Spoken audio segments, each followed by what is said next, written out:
कुटुंबियांसाठी टाळ्या वाजवूया. परमेश्वराच्या नावाला गौरव देऊया. हालेलुया. आणि आपण सर्वजण प्रियानो देवाच्या नावाला गौरव की आपण इफिस्करास पत्र याचं 4थ्या अध्यायाचं मनन करत आहोत. आणि या अध्यायामध्ये आपण शिकत आहोत नाही का, प्रभू येशू ख्रिस्तामध्ये जुना जीवितक्रम जो होता तो सोडून जो नवा जीवितक्रम आहे, तो नवा जीवितक्रम कसा असावा. इफिस येथील मंडळीमध्ये मंडळीला पौल जे शिकवत आहे तेच तुम्हाला मला सुद्धा शिकवत आहे, आणि त्या गोष्टी आपण ख्रिस्तामध्ये शिकणं फार महत्वाचं आहे. आणि म्हणून काल आपण जे शिकलो त्यानुसार की परराष्ट्रीय जे आहेत नाही का, पौलाने जो शब्द वापरलाय परराष्ट्र, हे परराष्ट्रीय जे आहेत त्यांची म्हणू शकतो की ते बुद्धी संबंधाने ते अंधकारमय झालेले आहेत नाही का. त्यांना असं वाटतं की जरी त्यांना त्यांच्याकडे बुद्धी आहे, ज्ञान आहे, तरी सुद्धा खऱ्या अर्थाने ते देवाच्या दृष्टीने मूर्ख बनलेले आहेत. जी खरी बुद्धी आहे, जे खरं ज्ञान आहे त्यांना प्राप्त झालेलं नाही. आणि काल आपण प्रियानं शिकलो मग ही बुद्धी काय आहे, ज्ञान काय आहे, बुद्धीची व्याख्या काय आहे. अनेक वचनाचा अभ्यास केला. स्तोत्रसंहिता 119, त्यानंतर याकोबाचे पत्र पहिला अध्याय आणि नीतीसूत्रे याचा 9वा अध्याय. आणि त्यामधून आपण शिकलो की परमेश्वराचे भय हे ज्ञानाचा प्रारंभ आहे, आणि सर्व समर्थांना ओळखणे हेच ज्ञान आहे, हीच बुद्धी आहे. तर तुम्ही आणि मी, तुम्हाला मला परमेश्वराची ओळख झालेली आहे, आपल्या देवपिताची ओळख आहे. तर देवाची बुद्धी, देवाचं ज्ञान जे आपल्या विचारांच्या कल्पनेला अगम्य आहे ते आपल्याला मिळालेलं आहे. हालेलुया. आणि म्हणून आज आपण त्या वचनामध्ये पुढे शिकूया, कारण वचनामध्ये आपण शिकलो की नवीन जीवितक्रम होण्यासाठी ही गोष्ट समजणं आणि त्याप्रमाणे आपण आचरण करणं फार महत्वाचं आहे. सगळ्यात पहिली गोष्ट, जुना जीवितक्रमामधून नव्या जीवितक्रमामध्ये येण्यासाठी पौल म्हणतो की विदेशी लोक आपल्या मनाच्या भ्रष्टतेत चालत आहे, त्याप्रमाणे तुम्ही यापुढे चालू नये. हालेलुया.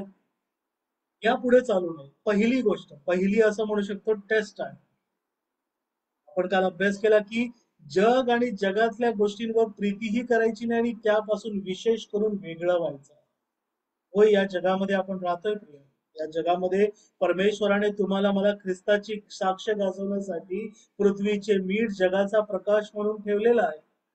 पण त्या व्यतिरिक्त आपण कुठल्याही गोष्टीमध्ये जग आणि जगातल्या गोष्टींमध्ये मिसळायचं नाही. त्याला आपण परमेश्वराची प्रजा नाही का, इस्रायल याच्यामधला अनुभव घेतला की त्यामध्ये कोरहा, दाथान, अभिराम जे बंडखोर प्रवृत्तीचे लोक होते तेव्हा सुद्धा होते, आजही आहे. इस्रायली होते, परमेश्वराचे निवडलेले लोक असून सुद्धा त्यांनी देवाच्या अभिषिक्तांविरुद्ध बंड केले. आणि परमेश्वराने इस्रायलला आज्ञा केली की तुम्ही त्यांच्यापासून वेगळे व्हा, त्यांच्या तंबूतील कुठल्याही वस्तूला स्पर्श करू नका, नाहीतर तुमचा सुद्धा त्यांच्याबरोबर नाश. म्हणून माझ्या प्रियानो की ख्रिस्तामध्ये नवीन जीवित क्रमामध्ये आपण येत असताना सगळ्यात महत्वाची पायरी आहे, किंबहुना मी म्हणेल पहिली पायरी आहे.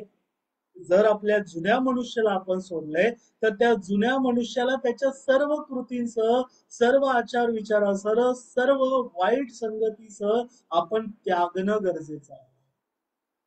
या जगामध्ये आपल्याला लहानपणापासून अनेक मित्र मैत्रिणी असतात, अनेक लोक असतात ज्यांच्याबरोबर आपण उठतो बसतो. काल आपण शिकलो प्रिया, या युगामध्ये अजून धोक्याच्या गोष्टी आलेल्या आहेत, कारण आता संगत ही केवळ प्रत्यक्ष संगत नाही, संगत ही आता ऑनलाईन झालेली.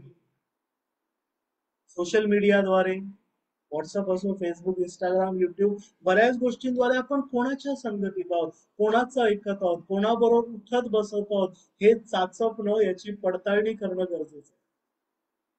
काल आपण स्तोत्रसंहिता 1 मधून शिकलो नाही का की धन्य तो पुरुष जो दुर्जनांच्या मसलतीने चालत नाही. हालेलुया. पण who doesn't take counseling of people who are not of God. कोणाच्या मसलतीने चालतो आणि कोणाला स्वतःसमोर आदर्श ठेवलाय, कोणाचा ऐकतो, कोणाच्या विचारांप्रमाणे, इच्छांप्रमाणे आपण अनुसरण्याचा प्रयत्न करतो. आपण काल वचनातून शिकलो प्रिय. त्यानंतर लिहिलेले धन्य तो पुरुष जो पापी जनांच्या मार्गात उभा राहत नाही. आपण कोणाच्या मार्गात उभा राहतो याची चाचपणी करणं गरजेचं आहे. दिवसभरामध्ये मी काल पुन्हा सांगितलं ते पुन्हा एकदा सांगतो. युट्यूबवर जाऊन बघा प्रिया, आपण कुठली चॅनल सबस्क्राईब केलेली, सोपी चाचणी. व्हॉट्सअपवर आपण कोणाचे स्टेटस पाहतो, कोणाला लाईक करतो, कोणाला कमेंट करतो. हालेलुया. कोणाच्या संगतीत आहोत. फसू नका. कुसंगतीने नीती बिघडते, आपण याचा अभ्यास केलेला आहे. आणि जो धन्य तो पुरुष जो निंदकांच्या बैठकीत बसत नाही. आपण कुठे बसतो प्रिय? आपण चर्चमध्ये जाऊन देवाची प्रार्थना करतो, देवाच्या नावाला गौरव देतो, गीत गातो. आठवड्यामध्ये 168 तास असतात. चर्चमध्ये आपण 2 ते 3 तास जातो. उरलेले 160 165 तास आपण काय करतो? कोणाच्या संगतीत आहोत, कोणाच्या बरोबर उठतो बसतो याची पडताळणी करणं गरजेचं आहे. आणि म्हणून पौल वचनामध्ये बोलतो की मी तुम्हाला प्रभूमध्ये निश्चित अर्थाने सांगतो की विदेशी लोक आपल्या मनाच्या भ्रष्टतेत चालत आहेत, त्याप्रमाणे तुम्ही अतपर यापुढे चालू नये. हालेलुया.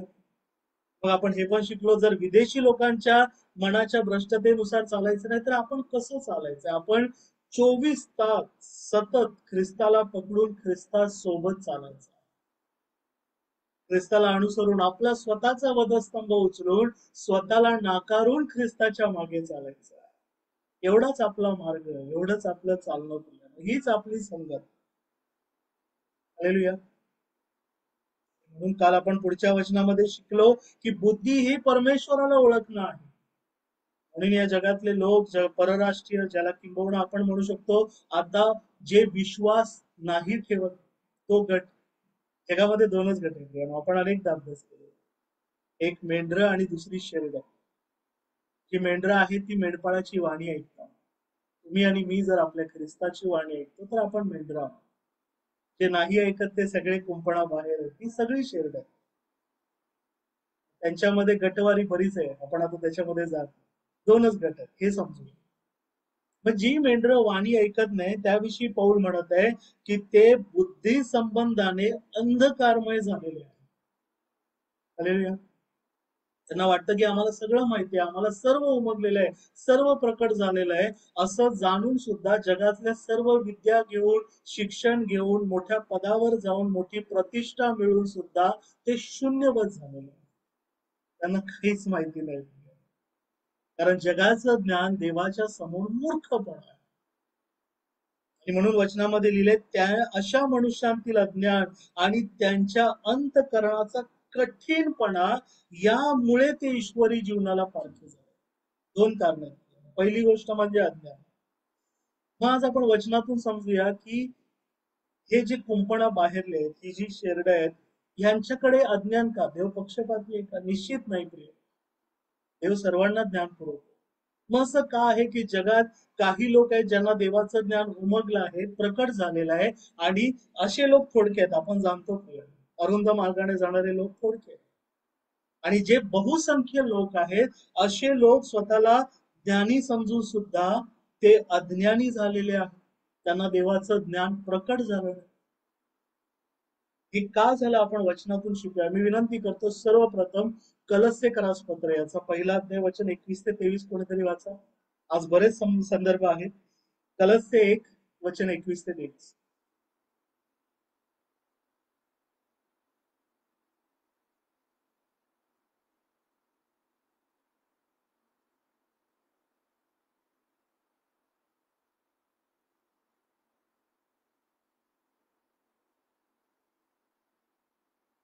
कलस्सेकरास पत्र अध्याय 1 वचन 21 ते 23. हे तुम्ही पूर्वी परके व दुष्कर्मे करीत मनाने वैरी झाला होता, तर तुमचा आता त्याने स्वतःच्या रक्तमांसाच्या देहात मरणाच्या द्वारे समेट केला आहे, यासाठी की त्याने तुम्हाला पवित्र, निष्कलंक व निर्दोष असे आपणासोबत उभे करावे. जर तुम्ही विश्वासात स्थिरावलेले व अढळ राहता आणि जी सुवार्ता तुम्ही ऐकली, आकाशाखालच्या सर्व सृष्टी जिची घोषणा झाली व जिचा मी पौल सेवक झालो, तिच्या आशेपासून तुम्ही ढळला नाही, तर हे होईल. आमेन. आमेन. कारण पहिल्याच वचनामध्ये दिलंय की तुम्ही, आपण सगळे जे पूर्वी दुष्कर्मे करीत मनाने परके व वैरी होते. जो मनुष्य म्हणतो मी नीतिमान आहे, माझ्या ठाई पाप नाही, तो खोटं बोलतो, स्वतःला फसवतो, दुसऱ्या कुणाला फसवत नाही. स्वतःला फसवतो. म्हणून पौल वचनामध्ये म्हणत आहे की जे तुम्ही पूर्वी दुष्कर्मे करीत मनाने तुमच्या अंतःकरणाने परके होता, देवाचे वैरी होता. आदामाची संतान म्हणून आपण सगळेच जण प्रियांनो परके होतो, देवाचे वैरी होतो. मग असं काय झालं की काही असा छोटासा गट आहे जे आता देवाचे झाले, आणि उरलेला जो गट आहे, जे बहुसंख्य लोक आहेत जे अजूनही देवापासून दूर आहेत, देवाचे परके आहेत, वैरी आहेत. त्याचं उत्तर पुढच्या वचनामध्ये दिलेलं आहे की त्यात तुमचा आता ख्रिस्ताने स्वतःच्या मांसमय शरीरात मरणाच्या द्वारे समेट केला, समेट झाला, यासाठी की त्याने तुम्हास पवित्र, निष्कलंक, निर्दोष असे आपणासमोर उभे करा. योहान 3:16 आपल्या सगळ्यांना पाठ आहे प्रिय. काय लिहिलेलं आहे? देवाने जगावर एवढी मोठी प्रीती केली. देवाने जगासाठी आपला एकुलता एक पुत्र दिलेला आहे, यासाठी की जो कोणी त्याच्यावर विश्वास ठेवतो त्याचा नाश होऊ नये, तर त्याला सार्वकालिक जीवन. सार्वकालिक जीवन, तारणाची आशा, संबंध सृष्टीसाठी आहे प्रिय. लक्षात घ्या. मग अजूनही या जगामध्ये अज्ञानी असं बहुसंख्य शरण का आहेत? कारण एकच आहे, परमेश्वराने जे सृष्टीच्या आरंभी आदाम आणि हव्वेला जी मोकळीक दिली, ती मोकळीक आजही आहे. अनुवाद पुस्तकामध्ये 28वा अध्याय आपण अनेकदा वाचतो, आपल्याला बऱ्याच जणांना माहिती असेल, आशीर्वादाचा अध्याय. अनुवाद 28:1-12 मध्ये देवाने आज्ञा पाळण्याने मिळणारे आशीर्वाद सांगितले, पण बरेचदा पुढचं वाचत नाही. 13व्या अध्यायापासून पुढे जवळपास 40 वचन आहेत ज्याच्यामध्ये देवाची आज्ञा मोडल्याने येणारी शाप सुद्धा सांगितले. आणि एवढं सगळं सांगितल्यानंतर मोशे आपल्या भाषणामध्ये बोलतो की पहा, शाप आणि आशीर्वाद तुमच्या समोर ठेवलेले आहेत, निवड करण्याची मोकळीक तुम्हाला आहे. पण परमेश्वर म्हणतो तुम्ही आशीर्वाद निवडा. म्हणजे तुम्ही, देवाने जी वचनदत्त भूमी दिली आहे त्यामध्ये तुम्ही जिवंत राहाल, तुम्ही फलद्रूप व्हाल, बहुगुणित व्हाल. आशीर्वाद निवडा, जीवन निवडा, मरण निवडू नका. परंतु तेव्हाही देवाने मोकळीक दिली होती, तीच मोकळीक देवपित्याने आजही दिली होती. लक्षात घ्या. आणि म्हणून आजही जगाला ख्रिस्ताविषयीचं ज्ञान, आपण रोमकलास पत्रामध्ये पहिल्या अध्यायात अभ्यास केलाय की सर्व देवाच्या उत्पत्तीतून, सृष्टीतून दररोज प्रकट होत. तुम्ही आता इकडे बसलेले आहात, श्वास घेतात नाकपुड्यामध्ये, तो देवाचा श्वास आहे. तो देवाने काढून घेतला तर आपण मातीच्या आहोत, मातीला जाऊन मिळून जातो. प्रत्येक क्षणामध्ये देवाचं सानिध्य, देवाचं सामर्थ्य आपणासमोर सृष्टीमध्ये प्रकट होतं. परंतु आदाम आणि हव्वेचं बीज म्हणून, सैतान म्हणून, संतान म्हणून जे पापाचं बीज आपल्यामध्ये आहे, त्याद्वारे आपण देवाचे शत्रू ठरलेले. आणि जोपर्यंत आपला जुना मनुष्य मारून आपण ख्रिस्तामध्ये नवा मनुष्य धारण करत नाही, तोपर्यंत आपण ते तारण स्वीकारत नाही. आपण परकेच राहतो, वैरीच राहतो. आणि हेच आज जगामध्ये झालेलं आहे. म्हणून मी ख्रिस्ती आणि विधर्मी हा शब्द वापरत नाही. मी शब्द वापरतो विश्वासणारे आणि विश्वास न ठेवणारे, मेंढरे आणि शेरडे.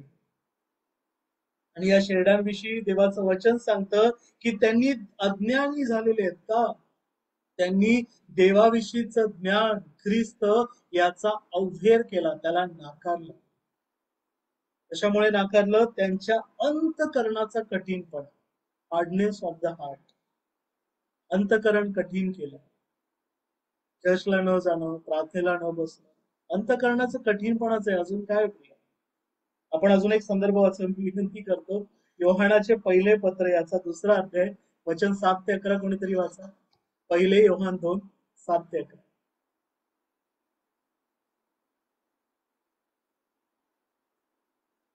वाचक वर्ग तयार राहा.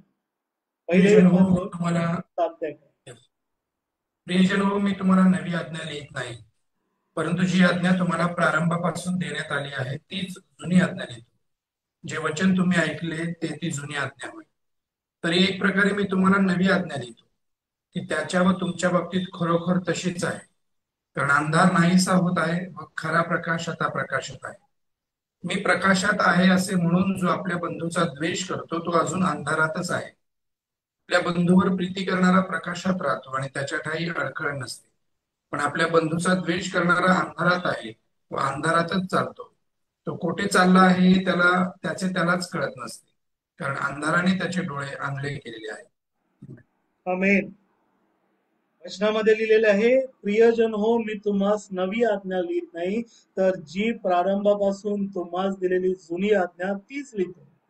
जे वचन तुम्ही ऐकले ती जुनी आज्ञा काय आहे की आपल्या बंधूवर प्रीती करा. प्रभूने सुद्धा गेतशेमाने बागेमध्ये शिष्यांना आणि तुम्हाला मला सांगितलेलं आहे, जशी मी तुम्हावर प्रीती केली तशी तुम्ही एकमेकावर करावी, अशी ख्रिस्ताची आज्ञा. हालेलुया. ख्रिस्ताची प्रीती.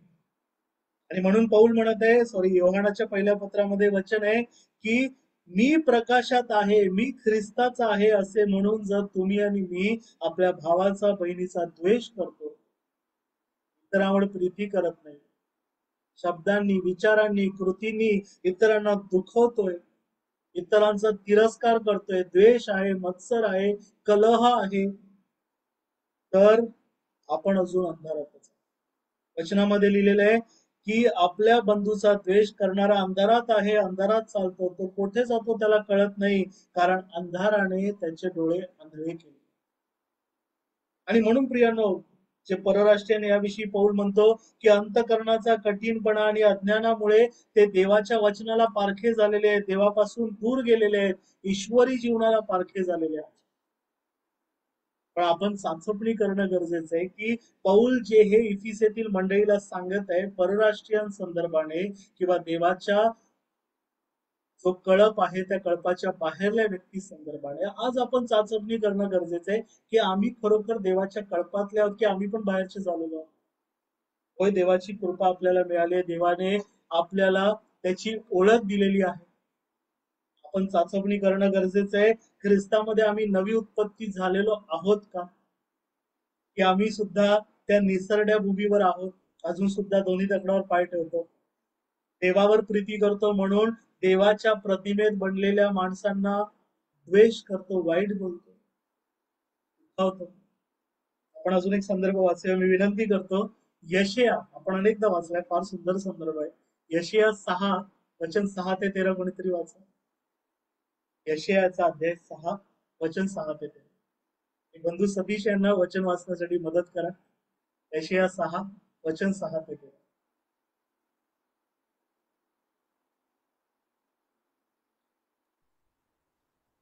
मग एक सारथी वेदीवरील गळ चिमट्याने हाती घेऊन मसकडे उडत आला. तो माझ्या ओठांस लावून त्याने म्हटले, पहा, याचा स्पर्श तुझ्या ओठांस झाला, म्हणजे तुझा दोष दूर झाला, तुझ्या पापाचे प्रायश्चित्त झाले आहे. तेव्हा मी प्रभूची वाणी ऐकली, ती अशी, मी कोणाला पाठवू, आमच्यासाठी कोण जाईल? तेव्हा मी म्हणालो, हा मी आहे, मला पाठव. वचन 13 पर्यंत. तो म्हणाला, जा, या लोकांस सांग की ऐकत राहा पण समजू नका, पाहत राहा पण जाणू नका. या लोकांनी डोळ्यांनी पाहून, कानांनी ऐकून व मनाने समजून मजकडे वळून सुधरू नये म्हणून त्यांचे हृदय जड कर, त्यांचे कान बधीर कर व त्यांचे डोळे चिपडे कर. मी म्हणालो, हे प्रभू, असे कोठवर? तो म्हणाला, नगरे वस्तीहीन होती, घरे मनुष्य विरहित होती, जमीन ओसाड व वैराण होईल. परमेश्वर लोकांस दूर घालवून देईल व देशात ओसाड स्थळे बहुत होती तोवर त्यात लोकांचा 10वा हिस्सा राहील, तर त्याचाही नाश व्हावयाचा. तरी एला व एल्लोन ही झाडे तोडल्यावर ज्याप्रमाणे त्यांचा बुडखा राहतो, त्याप्रमाणे त्यांचा बुडखा पवित्र बीज असा राहील. आमेन.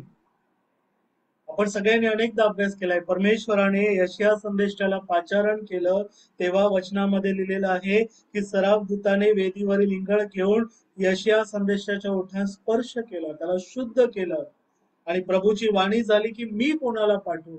यशया म्हणाला, प्रभू मी आहे, मला पाठव. हालेलुया. ख्रिस्ती जीवनाचं नवीन जीवित क्रमाचं अजून एक रहस्य आहे प्रियानो. देव बोलतो तेव्हा ऐकणं, देव सांगतो तेव्हा जाणं, देव पाठवतो तेव्हा निघणं. संदेश त्यांचे पाय मनोरम दिसतात. परंतु वचनामध्ये परमेश्वर यशयाला आज्ञा करतो की जा या लोकांस सांग की ऐकत राहा पण समजू नका, पाहत राहा पण जाणू नका. असं का प्रिय? परमेश्वर अशी विरोधाभासी आज्ञा का देत आहे? इस्रायलाविषयी परमेश्वर म्हणत आहे. यशिया संदेष्टाने इस्रायलाला जवळपास 4 राज्यांच्या राजे होते, त्यांच्या कारकिर्दीमध्ये संदेश सांगितला, पण बहुतांश इस्रायल आणि यहुदाने यशिया संदेष्टाद्वारे देवाचं आलेलं वचन ऐकलं नाही, स्वीकारलं नाही. का असं झालं? आजही होत आहे प्रिय. आजही जसं वचनामध्ये लिहिलेलं आहे की बुद्धी संबंधाने ते अंधकारमय झालेले आहेत, अज्ञानाने त्यांच्या अंतःकरणाच्या कठीणपणामुळे जीवनाला देवाच्या जीवनाला पारखे झालेले. का झालेलं? कारण वचनामध्ये लिहिलेलं आहे की या लोकांनी डोळ्यांनी पाहून, कानाने ऐकून, मनाने समजून, मजकडे वळून सुधारू नये म्हणून त्यांचे हृदय जड कर, त्यांचे कान बधीर कर, त्यांचे डोळे चिपडे कर. हालेलुया. माझा सगळ्यांना एक प्रश्न आहे, सोपा प्रश्न मी विचारतो. मनुष्याचं अंतकरण परमेश्वर कठीण करतो का प्रिय? काय वाटतं? कारण जुन्या करारामध्ये काही ठिकाणी असे संदर्भ आलेले आहेत. फारो राजाविषयी आपण अभ्यास केला. काय वाटतं प्रिय? हो सर, केलेलं आहे. फारो राजाचं मन कठीण केलेलं आहे ना. हालेलुया. थँक्यू रे साहेब. फारो राजाचं मन परमेश्वराने कठीण केलं. अजून काय वाटतं? कोण बोलणार? ठीक आहे, आपण फारो राजाचंच उदाहरण घेऊ. वचनामध्ये लिहिलंय की परमेश्वराने फारो राजाचं मन कठीण केलं, नाही का? 10 पिढ्या परमेश्वराने मिसर देशावर पाठवल्या. प्रत्येक वेळी पिढा आली की फारो मोशेला बोलवायचा, म्हणायचा की तू माझ्यासाठी देवाकडे प्रार्थना कर. मोशे प्रार्थना करायचा, देव क्षमा करायचा. पुन्हा फारोचं मन कठीण व्हायचं. काय वाटतं प्रियानो? 10 वेळा परमेश्वराने फारोचं मन कठीण केलं का? कोण सांगा? कारण आपण आताच अभ्यास केला की परमेश्वराने तुम्हाला मला त्याची लेकरं, त्याचे पुत्र कन्या म्हणून इच्छा जी आहे मोकळीक दिलेली आहे, नाही का? आपण काय निर्णय घ्यायचा? आशीर्वाद शाप समोर ठेवलेले. मग फारोचं मन परमेश्वराने 10 वेळा कठीण केलं का प्रिया? हो की नाही? सोपं होतं. होय, कठीण केलं होतं. कठीण केलं होतं. येस, थँक्यू राऊत साहेब. सुजाता दिदी काय म्हणू इच्छिता? नाही, फारोने प्रथम आपलं मन कठीण केलं. आमेन. पहिल्याने फारोने आपल्या अंतःकरणाचा कठीणपणा जन्मल्यापासून आयुष्यभर प्रकट केला प्रिय. लक्षात घ्या, मोशे त्याचा भाऊ होता. मोशेचं जीवन त्याने जवळून पाहिलं होतं. ज्या मोशेला मृत्यूदंड सुनावला गेला होता, जो 40 वर्ष रानात मिद्यानात राहिला, तो आता परत आल्यानंतर फारोने पाहिलं की या साध्या इस्रायली मनुष्याद्वारे परमेश्वर जो इस्रायलाचा देव हे म्हणतात, त्याने किती मोठी कृत्य केलेली आहे. ती सर्व फारोने आपल्या डोळ्यांनी पाहिली. लक्षात घ्या, 10 पिढ्या येण्याआधी मोशेने काठी जमिनीवर टाकली होती, त्याचा सर्प झाला होता. फारोच्या जादूगारांनी पण मंत्रतंत्राच्या द्वारे ते करण्याचा प्रयत्न केला, पण मोशेच्या जो काठीचा सर्प होता त्याने त्या सर्पांना गिळून टाकलं. देवाचं सामर्थ्य प्रियांनो पाहून सुद्धा फारोने आपलं मन कठीण केलं. Pride comes before fall. गर्व झाला की नाश ठरलेला. होय, देवाने मग फारोचं मन कठीण केलं, पण पहिल्याने फारोने स्वतःचे कान बधीर केले. डोळे असून सुद्धा देवाच्या काय म्हणू शकतो महात्म्याकडे आपले डोळे बंद केले. डोळे असूनही आंधळा, कान असूनही बहिरा झाला, आणि म्हणून परमेश्वराने त्याचं अंतःकरण कठीण केलं की परमेश्वराने त्यांना उदाहरणादाखल ठेवावं. इस्रावरील 10 पिढ्या आजही आपण ऐकतो, आपण कळावं. आणि म्हणून वचनामध्ये आपण शिकतो की परमेश्वर यशया संदेशाला म्हणाला, जा यांना संदेश सांग, पण यांचं अंतःकरण कठीणच राहील. डोळ्यांनी पाहून सुद्धा त्यांचे डोळे चिपडे होतील, कानांनी ऐकून मनाने समजून सुधारू नये म्हणून त्यांचे हृदय जड कर. पण या लोकांचा 10वा हिस्सा जेव्हा राहील तेव्हा वचनामध्ये लिहिले, एल्ला व अल्लोन ही झाडे तोडल्यानंतर ज्याप्रमाणे बुडखा राहतो त्याप्रमाणे तो बुडखा पवित्र बीज म्हणून परमेश्वर ठेवेल. आज प्रियांनो आपण त्या बुडख्याप्रमाणे होत, नाही का? मी अनेकदा म्हणतो, भारतामध्ये जवळपास 3 ते 4 करोड ख्रिस्ती म्हणवणारे लोक आहेत. ख्रिस्ती म्हणवणारे लोक 140 करोड पेक्षा आपली लोकसंख्या जास्त, त्याच्यामध्ये 3 ते 4 करोड ख्रिस्ती म्हणवणारे लोक, पण विश्वासणारे किती आहेत? प्रकाशाची प्रजा. आणि आपण ते प्रकाशाची प्रजा आहोत का हे चाचपणं गरजेचं आहे. आणि म्हणून हे वचन आपल्या समोर येते. आपण अजून एक संदर्भ वाचूया. विनंती करतो, यिर्मयाचा 5वा अध्याय वचन 20 ते 25 कोणीतरी वाचा. यशियाचंच पुढलं पुस्तक, यिर्मया 5 वचन 20 ते 25.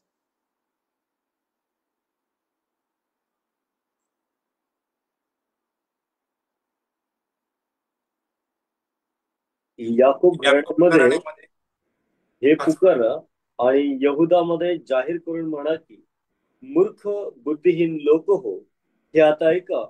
तुम्हाला डोळे असून दिसत नाही, तुम्हाला कान असून ऐकू येत नाही. परमेश्वर म्हणतो, तुम्ही माझे भय धरणार नाही काय? माझ्या पुढे थरथर कापणार नाहीत काय? मी तर समुद्राला वाळू ही सीमा नेमली आहे. ही सर्व कालची मर्यादा त्याच्याने उल्लंघवत नाही. त्याच्या लाटा उचंबळतात तरी त्यांचे काही चालत नाही. त्या गर्जना करीतात, त्यांना ती उल्लंघवत नाही. तरी या लोकांचे हृदय हट्टी व फितुरी आहे. ते फितून निघून गेले आहेत. जो परमेश्वर आमचा देव आम्हाला पाऊस देतो, योग्य समयी अगोटीच्या व वळवाच्या पावसाचा वर्षाव करतो, जो कापणीची नेमलेली सप्तके आमच्यासाठी राखून ठेवतो, त्याचे भय आम्ही धरू असे ते आपल्या मनात म्हणत नाही. तुमच्या दुष्कर्मांनी ती फिरवली आहेत, तुमच्या पातकांनी तुमचे हित रोखून धरले आहे. आमेन. थँक्यू बाळासाहेब. यिर्मया संदेशाद्वारे देवाचं वचन आपल्याला मिळालंय. काय म्हणतो परमेश्वर? याकोब घराण्यामध्ये पुकारा, यहुदामध्ये जाहीर करून म्हणा, देवाची निवडलेला वंश. परमेश्वर काय म्हणतो? मूर्ख बुद्धिहीन लोक का मूर्ख झाले, का बुद्धिहीन झाले? कारण देवाला ओळखून सुद्धा देवापासून दूर गेले, देवाची आज्ञा पाळली. त्यांना परमेश्वर म्हणतो, तुम्हा डोळे असून दिसत नाही, तुम्हा कान असून ऐकू येत नाही, तुम्ही देवाचा भय धरत नाही. समुद्राला वाळू ही देवाने सीमा नेमली आहे. ही सर्व काळची मर्यादा आपल्याला दिसते, ही देवाने दिलेली आहे. सबंध सृष्टीमध्ये देवाचा गौरव दररोज प्रकट होतो, दररोज प्रकट होतो. आपण दररोज खाण्याची पिण्याची, काय खावे, काय प्यावे, काय पांघरावे याची चिंता करत नसतो. अनेक चिंता वाढवून ठेवली. आपल्याला दिसतात समोर प्रियांनो, पक्षी चोचीवाट करतात, त्यांच्या चोचीमध्ये परमेश्वर अन्न पुरवतो. त्या पक्ष्यांना, ज्या पक्षाला आपण बघायला पण आवडत नाही, त्या कावळ्याच्या चोचीतून परमेश्वर आपल्या सेवकांना अन्न पुरवतो. आपण अभ्यास केले एलिया संदेशाचे, तरी सुद्धा आपण चिंता करतो. वचनामध्ये लिहिलेलं आहे, परमेश्वर म्हणतो की त्या समुद्राच्या लाटा उचंबळतात तरी त्यांचे काही चालत नाही, त्या गर्जना करतात तरी त्यांना त्यांची मर्यादा उल्लंघता येत नाही. मग आपण जीवनाच्या संकटांना, लाटांना का घाबरतो? जीवनामध्ये सुद्धा लाटा येतात, संकट येतात, चिंता येतात, आरोग्याच्या समस्या येतात, आपण लगेच घाबरतो, देवापासून आपण दूर होतो. आपण हे जाणत नाही की सर्वांना परमेश्वर सर्वांवरती नियंत्रणात आहे. देवाने मर्यादा आखून दिली आणि देव दोष लावतो नाही का? देव त्या लोकांना म्हणतो, कारण या लोकांचे हृदय हट्टी आहे, फितुरी आहे आणि ते फितून देवापासून दूर गेलेले आहे. ते विसरले की परमेश्वर आम्हाला पाऊस देतो, योग्य समयी आगोटीचा वळवाचा पाऊस देतो. कापणीचा समय, पेरणीचा समय, सर्व गोष्टीचा समय देवाने नेमलेला आहे आणि देव योग्य वेळी पूर्ण करतो. नांगरणीचा समय थोडा लांबला की आपण चिंताग्रस्त होतो नाही का? कधी पेरणी होणार, कधी पेरणी होणार, कधी कापणी होणार. केवळ शेतासंदर्भानेच बोलत नाही, आपल्या जीवनातले वेगवेगळे सीझन याविषयी पण बोलत नाही. आपण विश्वासापासून ढळतो आणि म्हणून परमेश्वर काय म्हणतो? तुमच्या दुष्कर्मांनी ही तुमचे आशीर्वाद फिरवले आहेत, तुमच्या पातकांनी तुमचं हित रोखून धरलेलं आहे, कारण तुम्ही तुमचं मन हट्टी आणि फितुरी केली. माझ्या प्रियजनो, आज आपण या गोष्टीची चाचपणी करूया. आपल्या जीवनातले आशीर्वाद, आपल्या जीवनात अनेक गोष्टी ज्या आपल्या देवाकडे आपण मागितलेल्या आहेत, जे देण्यासाठी परमेश्वर तयार आहे, देत आहे. त्याचे संकल्प जे आपल्या हिताचे आहेत, आपल्या भावी सुस्थितीची आशा देणारे आहेत, ते आपल्या हट्टीपणामुळे, फितुरीपणामुळे रोखून तर धरलेले नाही. आपण आपली चाचपणी करूया. आपण जे शेरड आहेत, जे देवाला न विश्वासणारे, जे अंधकाराची प्रजा आहे, त्यांच्यामध्ये मिसळून आपण त्यांच्यासारखे कठीण मनाचे तर झालेलो नाही.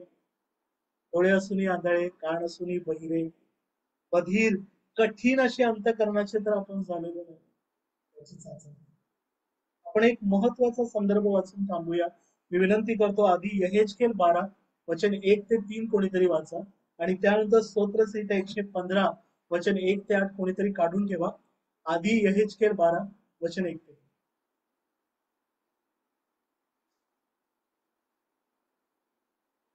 यहेजकेल अध्याय 12 वचन 1 ते 3. हे वचन मला प्राप्त झाले की मानव पुत्रा, तू पितुरी घराण्यात राहत आहेस. त्यांना डोळे असून दिसत नाही, कान असून त्यांना ऐकू येत नाही, कारण ते पितुरी घराण्यातले आहेत. याकरिता हे मानव पुत्रा, तू देशांतर करण्यास लागणारी सामग्री सिद्ध कर व भर दिवसा त्यांच्या देखत निघून जा. त्यांच्या देखत आपल्या ठिकाण सोडून दुसऱ्या ठिकाणी जा. न जाणू हे कदाचित त्यांच्या लक्षात येईल, तर ते बंडखोर घराण्यातले आहे. आमेन. परमेश्वराने यहेजकेल संदेशाला सांगितलं होतं की हे जे इस्रायल आहेत, यहुदी आहेत, तू या फितुरी घराण्यात राहत आहेस. त्यांना डोळे असून दिसत नाही, कान असून ऐकू येत नाही, तर तू देशांतर करण्यास लागणारी सामग्री सिद्ध कर आणि भर दिवसात त्यांच्या देखत निघून जा. कदाचित त्यांच्या लक्षात येईल की ते तर बंडखोर घराणे. आणि यहेजकेल संदेशाने केलं प्रियानो. जर तुम्ही 12 अध्याय वाचाल, त्याप्रमाणे यहेजकेल संदेशा निघून गेला, आणि निघून गेल्यानंतर परमेश्वराने यहेजकेल संदेशाद्वारे इस्रायलला सांगितलं की तुमच्या फितुरीपणामुळे मी तुम्हाला तुमची राष्ट्रांमध्ये पांगापांग करेल, तुम्हाला विखरून टाकेल. देवाने दिलेल्या वचन दत्त जी निवडलेली भूमी आहे, त्याच्यातून तुम्हाला समूळ उपटून टाकेल, हे देवाचं वचन प्राप्त. तरी सुद्धा त्या पिढीने पश्चाताप केला नाही. बहुतांश लोकांनी प्रियानो देवाकडे क्षमा मागितली. ते आपल्या अंतकरणाचा कठीणपणा आणि हट्टीपणामुळे बधीर झाले. वचन दत्त भूमीपासून त्यांना परमेश्वराने बाहेर काढलं, त्यांचा नाश झाला. आणि म्हणून प्रियानो, तुम्ही आणि मी सावध होऊया प्रियानो. आज तुमचे माझे सुद्धा डोळे आंधळे झाले आहेत का? कान बधीर झालेले आहेत? अंतकरण कठीण झालेलं आहे का? मी नेहमी म्हणतो, आज पुन्हा एकदा म्हणतो, आपल्या प्रार्थना गटामध्ये 110 पेक्षा जास्त लोक आहेत. 5 पेक्षा अधिक 6 ग्रुपवरती आपल्या प्रार्थनेची लिंक पाठवली जाते. आणि मी केवळ प्रार्थना गटाविषयी बोलत नाही, आपण चर्च विषयी पण जातो. चर्च मध्ये देवाचं वचन ऐकण्यासाठी विश्वासणारे म्हणून जाणाऱ्यांची संख्या फार कमी झालेली. जी ख्रिश्चन जास्त आहेत, नाही का? रिझरेक्शन संडे, क्रिसमस, नाताळ आणि गुड फ्रायडे, उत्तम शुक्रवार तेव्हा येतात, बाकी दिवस दिसत नाही. पण तुम्ही आणि मी आज हे वचन ऐकतो, आपल्यापर्यंत हे वचन पोहोचतोय, तर आपण आपली चाचपणी करूया. आपण ते एक वचन वाचून थांबूया. थोडा मोठा संदर्भ आहे. स्तोत्रसंहिता 115 वचन 1 ते 8 कोणीतरी वाचा. हे परमेश्वरा, आमचे नको तर आपल्या नावाचे गौरव कर, कारण तू दयाळू व सत्य आहेस. यांचा देव कोठे आहे असे राष्ट्रांनी का म्हणावे?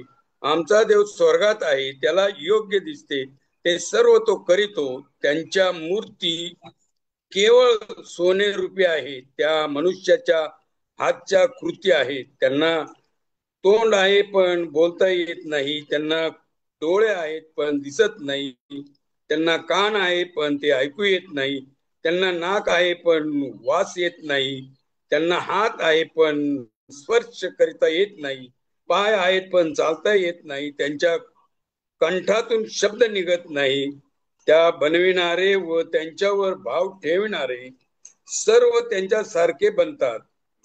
हे इस्रायला परमेश्वरा भाव ठेव, हे इस्रायलला परमेश्वरावर भाव ठेव, तोच त्यांचा सहाय्य करता व त्यांची ढाल आहे.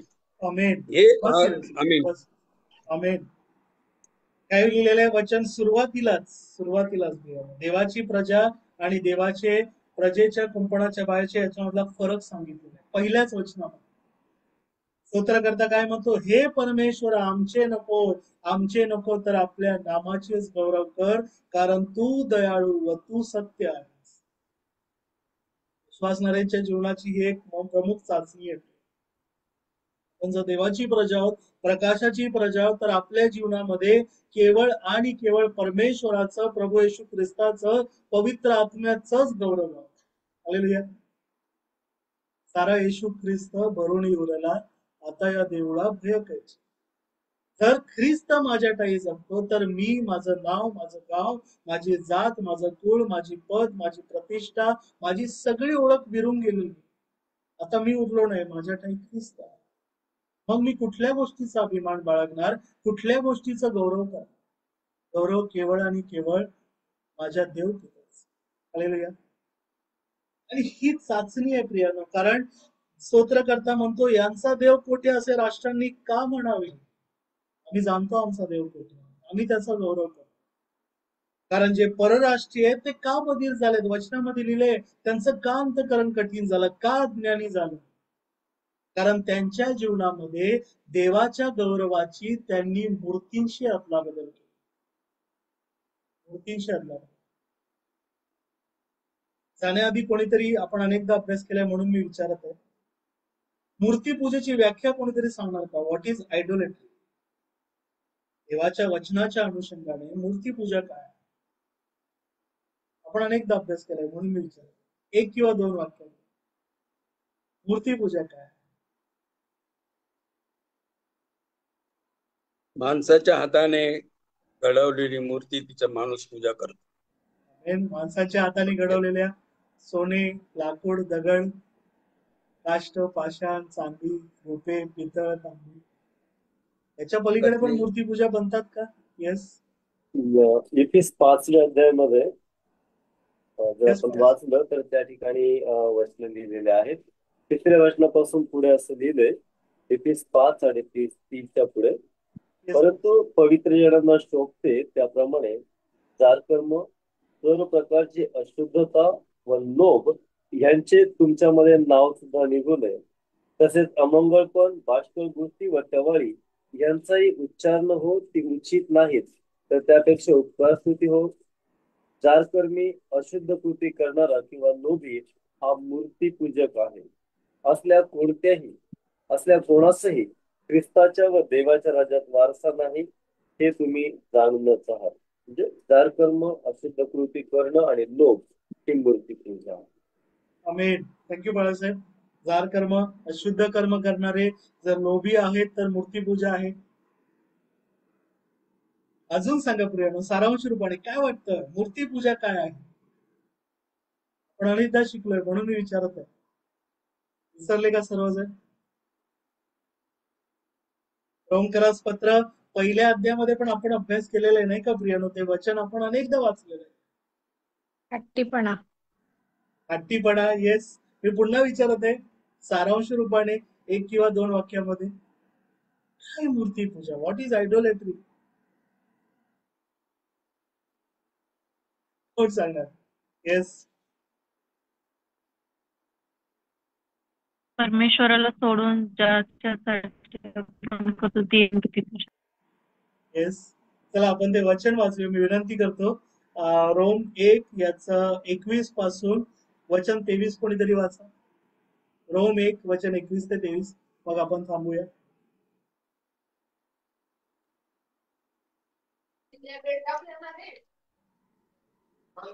देवाला ओळखून सुद्धा त्यांनी देव म्हणून त्याचे गौरव केले नाही किंवा त्याचे आभार मानले नाही, पण ते आपल्या कल्पनांनी शून्यवंत झाले आणि त्यांचे निर्बुद्ध मन अंधकाराने भरून गेले.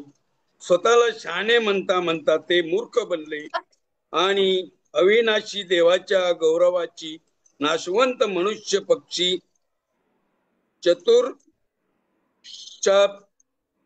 चतुष्पाद पशु व सरपटणारे प्राणी यांच्या प्रतिमेच्या रूपाशी त्यांनी अदलाबदल केली.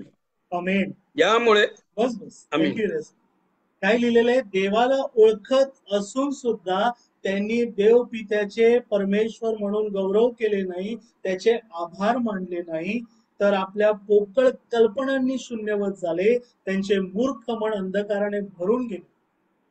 आणि त्यांनी काय केलं? त्या अंधकाराने स्वतःला ज्ञानी म्हणवत म्हणवत ते मूर्ख झाले आणि अविनाशी देवाच्या गौरव, the glory of almighty God, याची अदलाबदल कशाशी केली? देवाला सोडून सगळ्या गोष्टी. ज्याने संबंध सृष्टी निर्माण केली त्याला गौरव न देता सृष्टीने घडलेल्या बाकी सगळ्या गोष्टी, they did not worship the creator but the creation. काय लिहिलेलं आहे? नाशवंत मनुष्य, पक्षी, चतुष्पाद प्राणी, सरपटणारे प्राणी. मी आधी पण म्हटलं, आज पुन्हा म्हणतो, मूर्तीपूजा मीपणापासून सुरू होते. मी म्हणून आयडोलेट्री, आय डू ऑल, माझ्याने सर्व काही. मीपणा, हट्टीपणा, फितुरीपणा, बंडखोर वृत्ती, अंतकरणाचा कठीणपणा. मला वाटतं नीता का कोणीतरी बोलले नाही का? हट्टीपणा, मूर्तीपूजा आहे. बाळासाहेबांनी सांगितलं त्याप्रमाणे जार कर्म, अशुद्धपणा, लोभीपणा कुठून येतो? मीपणातून येतो. मी, माझं सर्व. माणूस का दगडाची, लाकडाची, लोखंडाची, चांदीची स्वतःची मूर्ती बनवतो? देवाचा गौरव दुसऱ्या कुठल्या तरी मनुष्याला देतो. ही इज माय स्पिरिच्युअल, काय म्हणतात त्याला, फादर, वर्शिपर असावं. पण देवाचं स्थान आपण दुसऱ्या मनुष्याला का देतो? स्वतःला का देतो? प्रिया, मी स्पष्ट बोलतो नाही का? गळ्यामध्ये लोक बरेचदा लोखंडाचा, सोन्याचा, चांदीचा क्रॉस ठेवतात. का ठेवतात? त्याच्यासमोर प्रार्थना केल्यानंतर हात जोडतात. मी बरेचदा म्हटलं, आज पुन्हा म्हणतो, एकदा एका देवाचे सेवक म्हणाले होते, तुमच्या गळ्यात जो क्रॉस आहे तो कोणाचा आहे? ख्रिस्ताचा की चोराचा? हालेलुया. पण आपण महत्वाची, गांभीर्याची गोष्ट समजूया की आपण या गोष्टींना देवाचं स्थान का देतो? कारण ह्या गोष्टी, या निर्जीव गोष्टी, हे चतुष्पाद प्राणी, हे मनुष्य, हे लोखंड, हे चांदी, हे सोनं, हे रूप आपल्याला दोष लावत नाही. आपल्या पातकांची आपल्याला जाणीव करून देत नाही. आपल्याला ख्रिस्तामध्ये जुना मनुष्य मारून नवी मनुष्य होण्यासाठी सांगत नाही. आपल्या मरणापासून, आपल्या नाशापासून, आपल्या जीवनाच्या सर्व संकटापासून या गोष्टी प्रियानो आपल्याला सोडवत नाहीत. आपण समजूया. आणि म्हणून ज्या इस्रायली लोकांचं मन कठीण झालं, ज्यांचे डोळे आंधळे झाले, ज्यांचे कान बहिरे झाले, त्याप्रमाणे तुम्ही आणि मी होऊ नये म्हणून आज जपूया. मी जातात एक गोष्ट सांगतो, फार वाईट गोष्ट, पण सांगतो प्रिया, कळकळीने सांगतो. आपल्या युट्यूब चॅनेलवरती एक देवाचे सेवक आहे, एक मनुष्य आहे, म्हणजे देवाचे सेवक म्हणण्यापेक्षा एक व्यक्ती आहे, ज्यांनी फार वर्षापूर्वी ख्रिस्ताचा स्वीकार केला. आपल्या चॅनेलवरती त्यांची साक्ष सुद्धा आहे, तशी ख्रिस्तामध्ये आहे. माझं याच आठवड्यात त्यांच्याशी बोलणं झालं. मी म्हटलं, ब्रदर प्रार्थनेला बसत नाही, काय झालं? ते म्हणाले, नाही ब्रदर, एक दुसरा ग्रुप आहे, ते असे एकमेकांना फोन करतात, कॉन्फरन्स कॉल असतो सकाळी किंवा संध्याकाळी, आणि त्याच्यावरती आम्ही एकमेकांसाठी काय म्हणू शकतो की एकमेकांच्या जीवनात चांगल्या गोष्टी व्हाव्या, सुबत्या व्हाव्या म्हणून प्रोक्लेम करतो. प्रोक्लेम करण्यामध्ये काही वाईट नाही, घोषणा करावी. संबंध, भरभराट, ऐश्वर्य परमेश्वराचं आहे. सगळं काही परमेश्वराकडूनच येतं. पण तुम्ही आणि मी केवळ ऐश्वर्य, सुबत्तेची कास धरण्यासाठी देवाकडे नाही जात, देवाकडे देव मागण्यासाठी जाणं गरजेचं आहे. आणि ते बंधू मला म्हणाले की ब्रदर, मला आता बायबल स्टडी, देवाचं वचन यामध्ये बसण्याची इच्छा होत नाही. मला हे जे आहे त्यामध्ये मी समाधान घे, एवढंच माझ्यासाठी पुरेसं आहे. म्हटलं हरकत नाही, तुमच्यासाठी प्रार्थना करतो. प्रार्थना केली, पण मला अंतःकरणात वेदना झाल्या, वाईट वाटत की दुष्टाने कसं तुम्हाला मला कुठल्याही प्रकारे बोलवून देवापासून दूर नेण्यासाठी सापळे रचलेले. लक्षात घ्या, we are in the middle of war. आपल्या आजूबाजूला युद्ध चालू, तर पवित्र आत्म्याची तलवार आपल्याकडे नाहीये. हालेलुया. कारणाचं शिरस्त्राण नाहीये. इफिसकरास पत्र 6व्या अध्यायामध्ये आपण या शस्त्र सामग्रीचा अभ्यास करणार आहोत. तर आपण हरण्याचा धोका आहे. आपण सुद्धा त्या अंधकाराच्या लोकांप्रमाणे अंधकाराच्या साम्राज्यात घसरून पडण्याचा धोका आहे. म्हणून आज स्वतःला सावरूया, स्वतःची चाचपणी करूया. माझं तर अंतःकरण कठीण झालेलं नाहीये, माझे तर डोळे आंधळे झालेले नाही. मी तर माझ्या जीवनात हट्टीपणा ठेवलेला आहे. आणि ख्रिस्ती जीवनाचं एक महत्वाचं रहस्य आहे, परराष्ट्रीयांपासून दूर व्हा आणि आपला जो दुसरा भाऊ बहीण देवाच्या वचनापासून दूर गेले त्यांना घेऊन आणा. मी काल म्हटलो, आजही म्हणतो प्रियानो, आज आपण प्रार्थनेमध्ये 15 डिव्हाइस वरून कदाचित 30-35 लोक असू.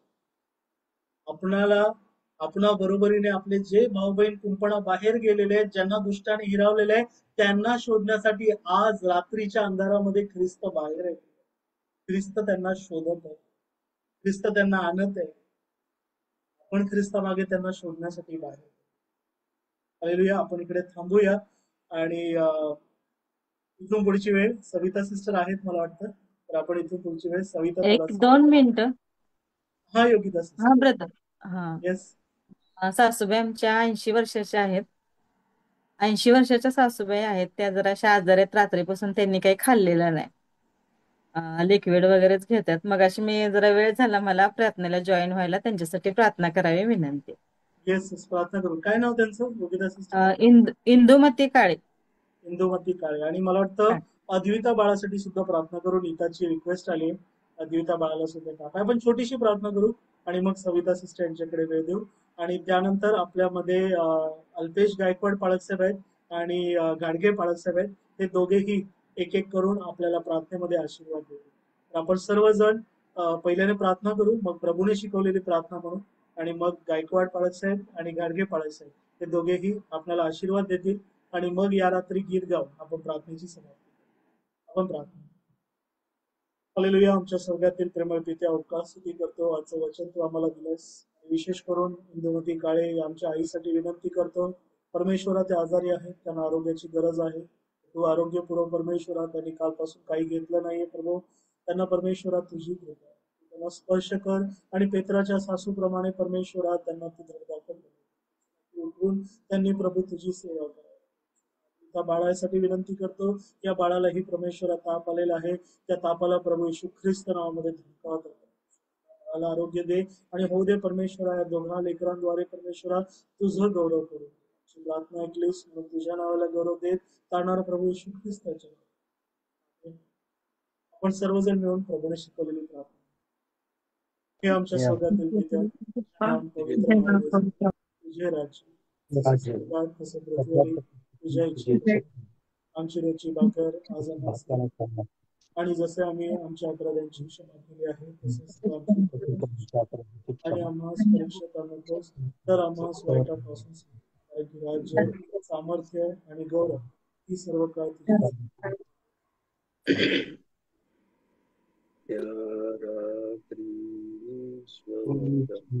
अल्पेश गायकवाड पाळकसाहेब आशीर्वाद दे. येस, प्रार्थना करू. जिवंत देवा, या सर्व प्रियजनांसाठी आम्ही तुला पुन्हा एकदा धन्यवाद देतो. ज्या देवबापा या प्रार्थनेच्या निमित्ताने अशा प्रकारे रात्रीच्या वेळेला प्रभू एकत्र येऊन देवबापा तुझं गौरव केलेला आहे, वेगवेगळ्या गोष्टींसाठी प्रार्थना केलेली आहे. आणि प्रभू, आमचा विश्वास आहे की तू या प्रत्येकाला आणि आम्हा प्रत्येकाला तुझ्या वचनाने आशीर्वादित केलंस. आणि देवबापा, वेगवेगळ्या लोकांसाठी प्रार्थना करण्याची संधी देऊनही तू आशीर्वादित केलंस. आम्ही तुला धन्यवाद देतो. देव, पुन्हा एकदा सर्व प्रियजनांसाठी उपकार मानतो. आणि देवजो बाप, देवजो पुत्र आणि देवजो पवित्र आत्मा या त्रैकत्वाच्या नावामध्ये प्रभू या सगळ्यांसाठी, आम्हा प्रत्येकासाठी तुझे आशीर्वाद आम्ही मागतो. मान, महिमा, गौरव, आदर आणि सन्मान आम्ही तुला देतो. प्रार्थना येशूच्या नावाने करतो म्हणून तू आहे. आमेन. पवित्र देवा, आता आपल्या देव बाप्पाची कृती, प्रभू ख्रिस्ताची कृपा व पवित्र आत्म्याची सत्संगती या मीटिंग मध्ये सर्व जमलेल्यांबरोबर आता आणि सदा सर्व काळ असो. आमेन. या रात्री ईश्वरा तू माझला सांगा, आयुष्य राखीता